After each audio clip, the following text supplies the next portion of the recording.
X D x divided by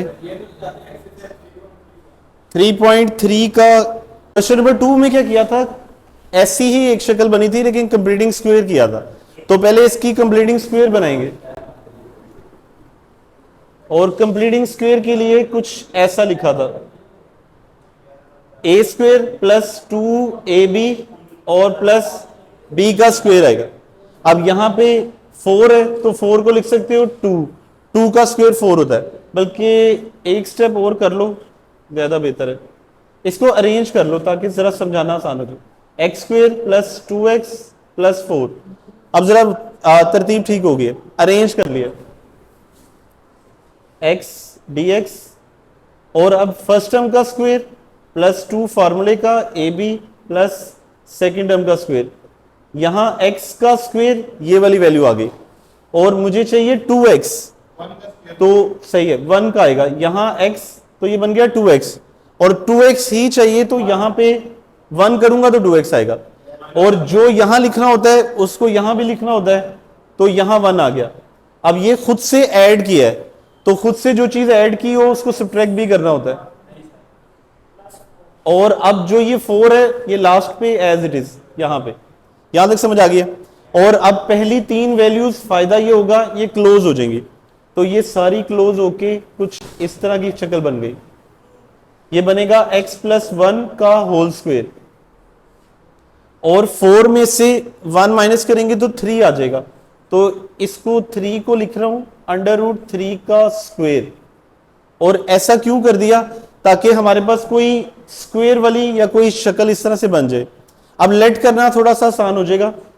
x plus 1 को अगर मैं लेट कर लेता हूं t, अच्छा अब x इसको 3 लिख लो, कोई बात नहीं, बाद में कर लेते हैं, अभी ऐसे रहने दो।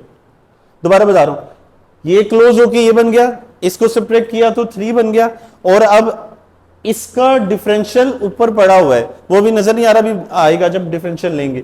तो ये हो जाएगा dt और x का हो जाएगा dx और 1 का 0 वो लिखते नहीं है, तो अब इस x की जगह तो मैं dt लिख दूंगा, इस x प्लस 1 की जगह मैं t लिख दूंगा। अब रह गया मसला इसका क्या करूं, x का, इसकी वैल्यू मिल सकती है कहीं से, यहां से मिल सकती है। ये देखो यहां से अगर x की वैल्यू फाइंड करें तो t माइनस 1 आ जाएगी, सही है। अब देखो इस x की वैल्यू यहां, dx की वैल्यू dt और x प्लस 1 की वैल्यू t, सारी वैल्यूज पुट कर दो। जब वैल्यूज पुट करेंगे तो यहां पे कुछ ऐसी शक्ल हो जाएगी। अब इस x की जगह पे इसकी वैल्यू लगाने लगे, वो ये निकली हुई है t माइनस 1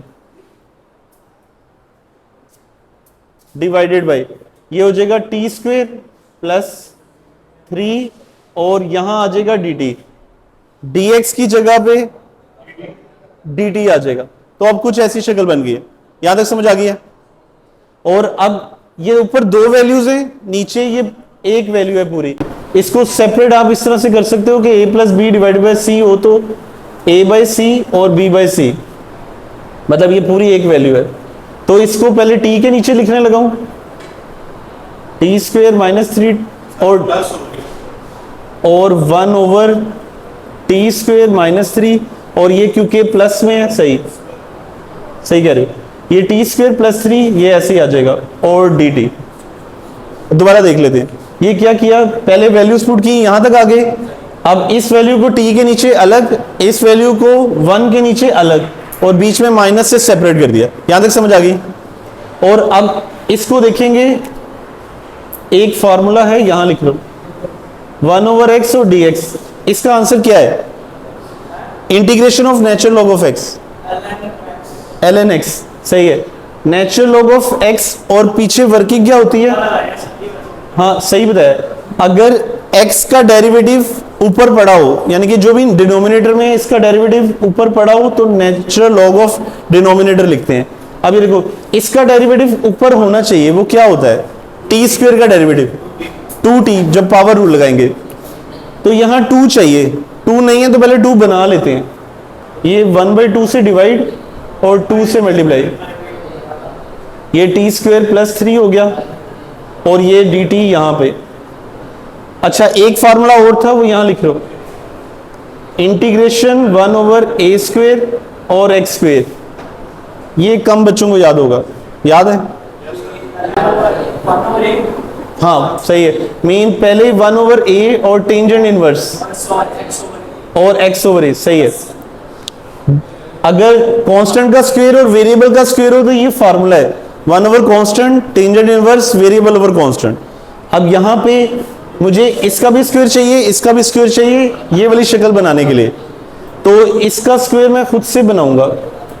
ये तो हो जाएगा t का स्क्वायर और इसका स्क्वायर भी और अंडर रूट भी लिख लेता हूं 3, ताकि इस तरह की कोई शक्ल बन जाए।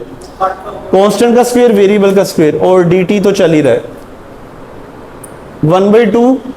नीचे का ऊपर डेरिवेटिव हो, x का डेरिवेटिव जैसे 1 था तो नेचुरल लॉग ऑफ डिनोमिनेटर था, इस पूरे का डेरिवेटिव ऊपर पड़ा हुआ है, टी स्क्वायर का 2t और 3 का 0, समझाने के लिए लिख रहा हूं 0 ऊपर पड़ा हुआ है। नीचे का ऊपर डेरिवेटिव हो तो ये हो जाएगा नेचुरल लॉग ऑफ डिनोमिनेटर, मतलब टी स्क्वायर प्लस 3 और माइनस, ये सारा फार्मूला है टेंजेंट इनवर्स का।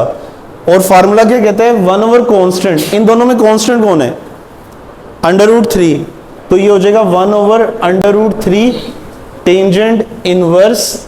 और फार्मूला कहता है variable over constant, variable in दोनों में कौन है t, तो t डिवाइडेड बाय √3 और प्लस c, तो कांस्टेंट ऑफ इंटीग्रेशन ऐड करना ही है, वो जहां भी हो, यहां भी करना है, यहां भी करना है। और बस अब t की वैल्यू लगाएंगे तो आंसर हो जाएगा। कोई कंफ्यूजन है तो पूछ लो।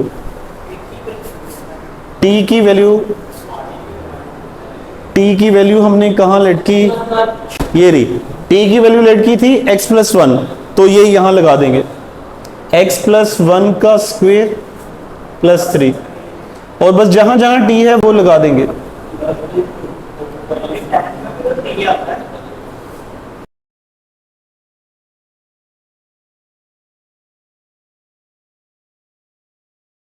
सेम पिछले क्वेश्चन की तरह ही है, इधर भी कंप्लीटिंग स्क्वायर करेंगे, उसके बाद लेट करेंगे और आंसर आ जाएगा। कंप्लीटिंग स्क्वायर के लिए उसी तरह फर्स्ट टर्म का स्क्वायर 2 फार्मूले का ab और प्लस b का स्क्वायर, और अब x4 है, स्क्वायर का स्क्वायर हो जाएगा x स्क्वायर। ओके, जो यहां लिखा हुआ है वो यहां आ जाएगा, तो 2x स्क्वायर, और मुझे 2x स्क्वायर ही चाहिए, तो इसका मतलब यहां 1 लिखूंगा और फिर 1 का भी स्क्वायर, ये खुद से ऐड किया है तो खुद से सब्ट्रैक्ट भी करके लास्ट पे ये 5 यहां पे एज इट इज।